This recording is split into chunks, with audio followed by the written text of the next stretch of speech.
बिस्मिल्लाहिर्रहमानिर्रहीम। आज हम एस लेवल अकाउंटिंग, इसका कोड है 9706/21, उसका अक्टूबर नवंबर 2021 का पेपर 2 करने जा रहे हैं। और ये पेपर जो है इसका ऑलरेडी क्वेश्चन नंबर 1 एंड 4 जो है वो रिकॉर्डेड है। नॉर्मली जो मैं वेरिएंट करा रहा हूँ वो 22 है, ये 21 वेरिएंट आप देख रहे होंगे। ये ऑन रिक्वेस्ट बेसिकली था कि एक स्टूडेंट है, उसने रिक्वेस्ट की थी तो क्वेश्चन नंबर 4 मैंने रिकॉर्ड कराया। फिर उसके बाद कुछ और रिक्वेस्ट आई कि ये पेपर जो है पूरा करा दें आप, हेल्पफुल होगा। और पेपर में क्वेश्चन भी बड़े इंटरेस्टिंग है। क्वेश्चन नंबर 1 जो मैंने कराया इनकम्प्लीट रिकॉर्ड था, बड़ा इंपॉर्टेंट है। उसमें से कुछ चीज़ें रिपीट भी हो सकती हैं आपके अपकमिंग एग्जाम में। उसी तरीके से मार्जिनल कॉस्टिंग से रिलेट्स था। जो क्वेश्चन नंबर 4 है वो भी बड़ा इंपॉर्टेंट था। और आज जो हम पेपर करने जा रहे हैं, क्वेश्चन करने जा रहे हैं इस पेपर का, वो क्वेश्चन नंबर 3 है जो कंपनी अकाउंट से रिलेट्स करता है, और वो भी बड़ा इंपॉर्टेंट है। तो उसमें जो कुछ चीज़ें इस तरीके से मांगी गई हैं जो नॉर्मली एग्जामिनर नहीं मांगता, तो मे भी आपके इस एग्ज़ाम के अंदर इस तरीके से वो मांगे तो प्रैक्टिस के लिए अच्छे क्वेश्चन है ये। आज हम लेट्स स्टार्ट, इसको शुरू करते हैं क्वेश्चन नंबर 2 से। The following balances have been extracted from the books of account of G Limited at 1st October 2020। 1st October 2020 को ये अकाउंट की चीज़ें आपको दी हुई हैं। 6% डेवेंचर हैं 2022 और 23 के अंदर। ये इसकी रीपेमेंट होनी है $50,000 और उस पर इंटरेस्ट कंपनी पे कर रही है 6% के हिसाब से। रिटेन अर्निंग 34,500 का ओपनिंग बैलेंस दिया हुआ है। ओपनिंग बैलेंस ये 1 अक्टूबर 2020 का बैलेंस है और 2021 की ये ट्रांजेक्शन्स आपको नीचे दे रहा है। रिवैल्यूएशन रिजर्व है कि जो प्रॉपर्टी आपने अप्रिशिएट की थी लास्ट ईयर्स के अंदर, उसका ये रिजर्व पड़ा हुआ है रिवैल्यूएशन रिजर्व। और क्योंकि ये माइनस में नहीं प्लस में है तो अप्रिसिएशन को शो कर रहा है ये कि इतना आपके पास ये फंड पड़ा हुआ है, रिजर्व पड़ा हुआ है। और during the year ended 30th September 2021 the following took place. ये ट्रांजेक्शन्स आपकी हुई 1 नवंबर 2020 को made a right issue of 1 ordinary shares of $1 each for every 10 shares held at a premium of 20%। 20% premium यानी $1 अगर आपकी हर शेयर की वैल्यू है तो इसका 20% आप निकाल लें प्रीमियम, तो डेफिनेटली 0.2 बनेगा। तो इसका मकसद है 1.2 के ऊपर ये राइट इशू हुआ है। इसमें $1 जो है शेयर की पार वैल्यू थी और $0.20 जो है वो प्रीमियम है। The issue was fully subscribed. Issue जो था पूरा सब्सक्राइब्ड हो गया। और नॉर्मली राइट इशू जैसे मैं बताता रहा हूँ बार बार कि राइट इशू जो है वो बेसिकली जो आपके एग्जिस्टिंग शेयर होल्डर्स हैं उनको बेनिफिट देने के लिए ये होता है कि अच्छा साइन होता है कि कंपनी या जो लोग शेयर्स ले रहे हैं कंपनी के, उनको एडवांटेज देती है और बेनिफिशियल है इस कंपनी में इन्वेस्टमेंट करना। मार्केट पे जो प्रीमियम चल रहा होगा वो $0.20 से ज़्यादा होगा, तो मार्केट से कम रेट के ऊपर इशू करते हैं और ये एडवांटेज होता है एग्जिस्टिंग शेयर होल्डर्स के लिए। Paid A dividend of $0.05 per share on all shares in issue at that date. उस तारीख को जितने भी शेयर्स इशू हो चुके थे उन सब के ऊपर जो है 0.05 यानी 1 नवंबर तक जितने भी शेयर्स इशू हुए उस पर $0.05 पर शेयर के हिसाब से इन्होंने डिविडेंड दिया, पे किया। 1 मई 2021 को कहता है made a bonus issue of 1 ordinary shares of $1 each for every 4 shares held. 4 shares जिनके पास थे उस पर 1 शेयर्स जो है दिया। और ये बोनस इशू मैं आपको बता चुका हूँ पहले भी कि बोनस इशू जो है ये भी एक तरीके का क्या है कि आप डिविडेंड दे रहे हैं, लेकिन डिविडेंड आप किस फॉर्म में देते हैं? डिविडेंड आप देते हैं शेयर्स की सूरत के अंदर। और नॉर्मली ये जुमला जो लिखा हुआ the director decided to leave the reserve in the most flexible form, ये जुमला आप याद कर लें। जब भी ये जुमला लिखा हो इसका मकसद है कि जो बोनस इशू आप कर रहे हैं वो नॉर्मली पहले आप इशू करेंगे प्रीमियम, शेयर प्रीमियम अकाउंट से उसको करेंगे, और अगर कोई ज़्यादा है तो फिर रिटर्न अर्निंग की तरफ जाएंगे। तो नॉर्मली ये होता है कि रिजर्व जो आपके पास ये कैपिटल रिजर्व है, जो शेयर प्रीमियम है, ये फिर शेयर कैपिटलाइज हो जाता है। कैपिटलाइज का मकसद है शेयर कैपिटल फॉर्म के अंदर आ जाता है और आपकी कैपिटल बेस जो है वो बढ़ जाती है। एंड दैट्स गुड के अच्छा इंडिकेशन होता है कि कंपनी का शेयर कैपिटल कितना है और एग्जिस्टिंग शेयर होल्डर्स को फ़ायदा होता है इससे। तो ये डिविडेंड की एक फॉर्म है। 30th सितंबर 2021 को कहता है revaluation property, revalued property downward by 35,000। जो प्रॉपर्टी थी अब डाउनवर्ड हो गई है 35,000 से। इसका मतलब है 28,000 तो हमारे पास रिवैल्यूएशन रिजर्व के अंदर पड़ा हुआ है। बाकी 7,000 हम फिर रिटेन अर्निंग से यूज़ करेंगे और प्रॉपर्टी को डाउनवर्ड करेंगे। तो ये आपके पास आ गया। कहता है the profit for the year ended 30th September 2021 was $96,000 कि प्रॉफिट जो ईयर का था वो $96,000 था आपका, जो आपने प्रॉफिट अर्न किया। कहता है prepare the statement of changes in equity for the year ended 30 September 2021 का ये statement of changes in equity बनाना है आपको। जी लिमिटेड है statement of changes in equity for the year ended 30 September 2021।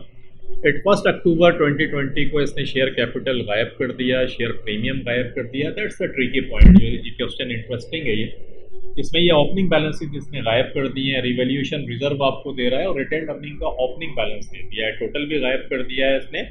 अलबत्ता ये दो बैलेंसेस इसने 30 सितंबर 2021 को, ये एंडिंग बैलेंसेस इसने शेयर कैपिटल के और शेयर प्रीमियम के दे दिए और रिवैल्यूएशन रिजर्व और रिटेन अर्निंग को गायब कर दिया है। तो $1 का एक शेयर है, इसका मतलब है 440,000 जो वैल्यूएशन दी हुई है, क्योंकि ये वैल्यूएशन है, लेकिन क्योंकि आपको पता है कि जो हर शेयर की वैल्यू भी $1 है, तो इसका मतलब है $440,000 शेयर्स हमारे पास ईयर एंड के ऊपर अवेलेबल थे। ये हमने कैसे निकाला, क्योंकि हमने पढ़ा था कि डॉलर की शेयर की जो वैल्यू है ऑर्डिनरी शेयर्स की $1 ईच है। तो इसका मकसद ये हुआ कि रिवर्स वर्किंग हमें करनी पड़ेगी ओपनिंग शेयर कैपिटल निकालने के लिए। और वो कैसे निकालेंगे, स्टार्ट करते हैं एंड से। बोनस इशू इसने जब किया था तो बोनस इशू में इसने ये कहा था कि 1 ऑर्डिनरी शेयर्स जो $1 का है वो देगा फॉर एवरी 4 शेयर हेल्ड्स। जिन लोगों के पास 4 शेयर्स होंगे उनको 1 शेयर और मिल जाएगा। तो इसका मकसद ये हुआ कि टोटल शेयर्स जो कंपनी के अंदर हुए वो कितने शेयर्स हो गए, total number of shares, total number of shares जो हैं वो आपके पास 5 हो गए। यानी 4 शेयर्स के बदले 1 शेयर मिल रहा है, तो हर आदमी के पास 5 शेयर्स हैं। यानी 5 शेयर्स जो हैं टोटल आपके शेयर्स हो गए। वी गोट द पॉइंट कि हर 4 के बदले जिन लोगों के पास 4 थे उनको 1 शेयर और मिल रहा है, तो टोटल नंबर ऑफ शेयर्स अगर आप देखें तो फिर 5 हो गए। अब ये 5 जो नंबर ऑफ शेयर्स हैं, इस $440,000 को इस 5 से आप डिवाइड कर दें।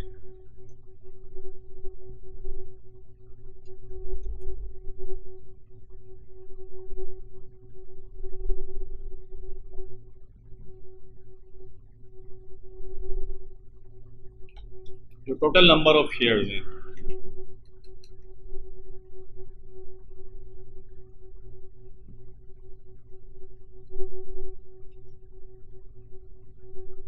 तो आपके पास क्या आ जाएगा, आपके पास ये आ जाएगा कि जो आपके पास बोनस इशू जो आपने किया, बोनस इशू की अमाउंट आपके पास आ जाएगी। और क्योंकि फॉर्चुनेटली हर शेयर आपके पास $1 का है, तो जो अमाउंट आएगी आपके पास वही नंबर ऑफ शेयर्स होंगे। तो मैं जब 440,000 को 5 से डिवाइड करता हूँ तो 88,000 मेरे पास आता है। और ये 88,000 का मकसद है कि जो बोनस इशू है आपका, ये बोनस इशू आप देख रहे होंगे, यहाँ मैं ले आता हूँ आपको। ये बोनस इशू आप देख रहे हैं 88,000 का, और ये नॉर्मली जैसे मैंने कहा था shares are held in the most flexible form. तो ये प्रीमियम, शेयर प्रीमियम से इसकी हम पेमेंट करेंगे, यानी शेयर प्रीमियम को डेबिट करेंगे और शेयर कैपिटल को क्रेडिट करेंगे। तो ये शेयर प्रीमियम आप देख रहे होंगे नेगेटिव के अंदर लिखा हुआ नजर आ रहा है। तो ये नंबर ऑफ शेयर्स आपने निकाल लिए। नंबर ऑफ शेयर्स भी आपको पता चला कि 440,000 नंबर ऑफ शेयर्स थे। ये अमाउंट तो आपने इस तरीके से निकाल लिया। 440,000 में से 88,000 शेयर्स आप माइनस कर दें। अब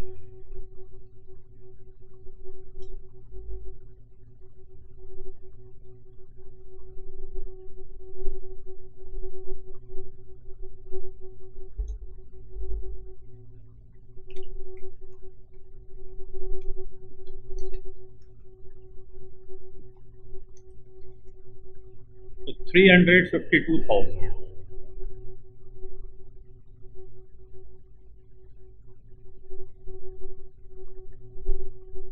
352,000 शेयर्स आपके पास इस वक्त मौजूद थे बोनस इशू से पहले। Now that's the point. जो रिवर्स वर्किंग आपकी समझ में आई कि 440,000 आपके पास अमाउंट था।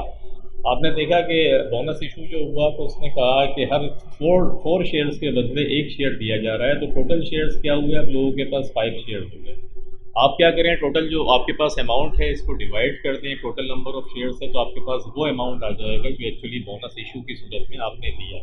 ये आपके पास आ गया और पर डॉलर का शेयर भी आपके पास वही था, तो आपने निकाल के क्या करा, आपने इसमें से माइनस करके ये आपके पास अमाउंट आ गया, यही नंबर ऑफ शेयर्स हैं, तो 440,000 शेयर्स में से 88,000 शेयर्स माइनस हुए, तो इस बोनस इशू से पहले 352,000 शेयर्स आपके पास अवेलेबल थे। अब यहाँ उसे ऊपर जब आएंगे तो राइट इशू आपने किया था, डिविडेंड तो आप पेमेंट कर रहे होते हैं सिर्फ, तो पेमेंट कर देंगे, लेकिन राइट इशू की तरफ जब आप आएंगे तो राइट इशू के अंदर आपने क्या करा था, one ordinary shares for every 10 shares हैं, तो हर 10 के ऊपर 1 था, तो टोटल मिला के ये 11 हो गए। ये जो 11 आपके पास टोटल शेयर आए, इससे इसको डिवाइड कर दें,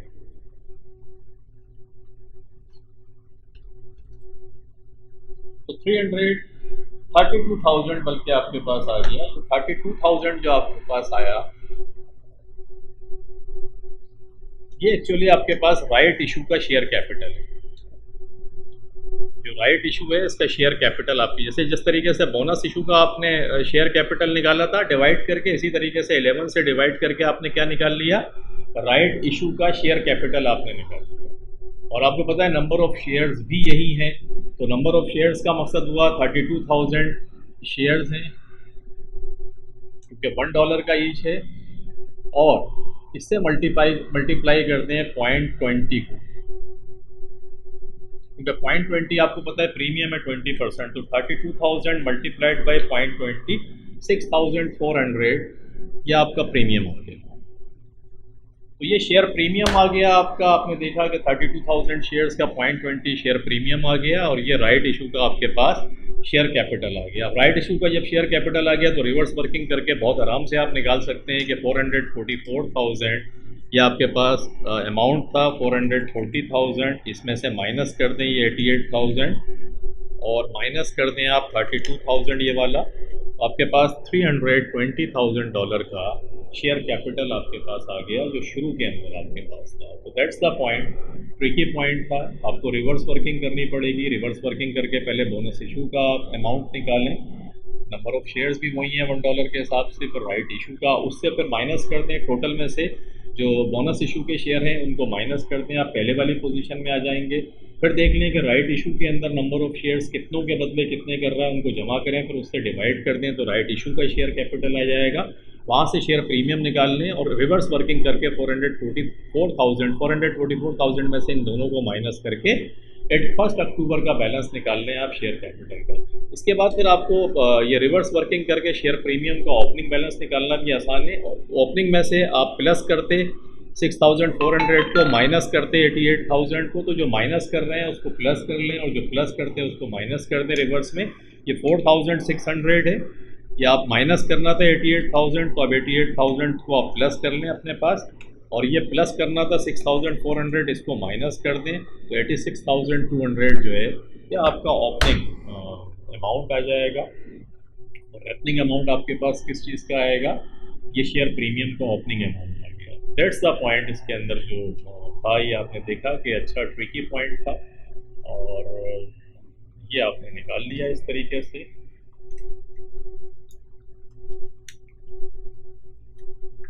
उसके बाद आगे हैं 1 मार्च को कहता है पेडी dividend of 0.05 per share all shares in issue at that date. उस तारीख को जितने भी शेयर्स अवेलेबल थे, देखिए कितने शेयर्स आपके पास अवेलेबल थे, 320,000 शेयर्स ये थे इस तारीख तक, 320,000 ये थे, और इसमें प्लस कर लें 32,000 ये, तो 352,000 शेयर्स हैं आपके पास, वही जो पहले आ गए थे।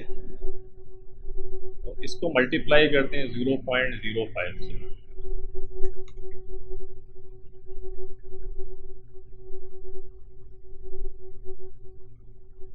ये आपके पास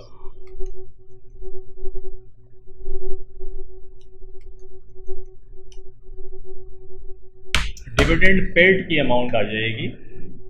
और डिविडेंड पेड जो है वो आप कहाँ से करेंगे, देखिए ये जो है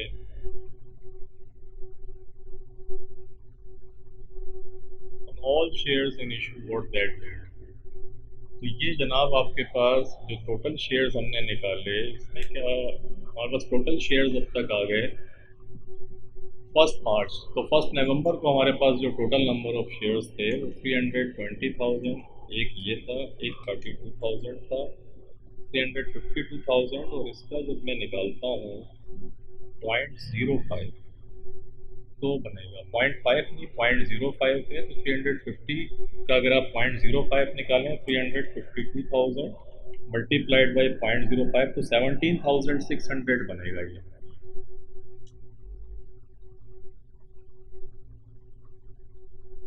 और देखिए 17,600 आप क्या करेंगे, आपको पता है कि रिटेन अर्निंग को डेबिट करते हैं और कैश या बैंक को क्रेडिट कर देते हैं। बैंक तो statement of changes in equity में होता नहीं है, तो रिटेन अर्निंग से ये अमाउंट माइनस हो जाएगा। और ये टोटल भी करते हुए आए, चारों को टोटल कर लें, इसको टोटल कर लें, ये टोटल माइनस में है, रिटेन अर्निंग से इसको माइनस में लिखें। 88,000 प्लस का था और बोनस इशू में, और ये शेयर प्रीमियम से पे कराए तो आगे कुछ भी नहीं जाएगा। रिवैल्यूएशन के अंदर आ जाए, रिवैल्यूएशन में उसने कहा था कि डाउनवर्ड कर रहे हैं। डाउनवर्ड का मकसद है, मैंने आपको बताया था 28,000 का आपके पास पड़ा हुआ है ऑलरेडी रिवैल्यूएशन रिजर्व ये, और क्योंकि ये 35,000 की रिवैल्यूएशन डाउनवर्ड हो रही है आप देख रहे हैं, तो 7,000 जो है आप रिटेन अर्निंग से माइनस करेंगे, ये माइनस करा, ये 35,000 आपके पास यहाँ आ गया। प्रॉफिट फॉर द ईयर 96,000 उसने दिया हुआ है सवाल में आपको, ये रिटेन अर्निंग के अंदर प्लस हो जाता है, इसको रिटेन अर्निंग के अंदर प्लस कर दें और ये प्लस माइनस करके आप ये एंडिंग की फिगर्स अपने पास, रिवैल्यूएशन रिजर्व जो है वो कैंसिल हो गया, कुछ नहीं आएगा। तो ये आपने देखा कि किस तरीके से हमने निकाला। अच्छा इंटरेस्टिंग क्वेश्चन है, क्योंकि रिवर्स वर्किंग का कंसेप्ट के रिवर्स किस तरीके से करेंगे, नंबर ऑफ शेयर्स को जमा कर लेंगे, डिवाइड करेंगे, डिवाइड करके अमाउंट आ जाएगी, फिर नंबर ऑफ शेयर्स के हिसाब से निकाल लेंगे। तो दैट्स द ट्रिकी पॉइंट जो आपने देखा कि किस तरीके से हमने करा। अब आगे आते हैं,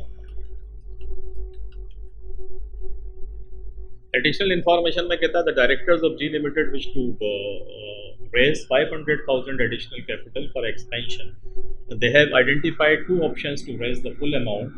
या तो ये करें इशू ऑफ ऑर्डिनरी शेयर्स कर दें $1 ईच के हिसाब से, या issue 8% preference shares. Preference shares भी सम सॉर्ट ऑफ आपका ये कहें कि डेवेंचर्स की तरह ही होते हैं कि इस पर आपको डिविडेंड फिक्स होगा, लेकिन फ़र्क ये होता है कि डिविडेंड पे डेवेंचर पे इंटरेस्ट लाजमी आपको देना है। ये जो प्रीफरेंस शेयर्स का 8% है कि जब भी डिविडेंड डिक्लेयर्ड होगा तो पहले इनको देंगे ऑर्डिनरी शेयर के से पहले, और शेयर कैपिटल होल्डर्स जितने भी हैं उनसे पहले, आपके जितने भी ऑर्डिनरी शेयर होल्डर्स हैं और उनसे पहले देंगे, और 8% फिक्स देना पड़ेगा आपको। तो advise the director which option they should choose, justify your answer.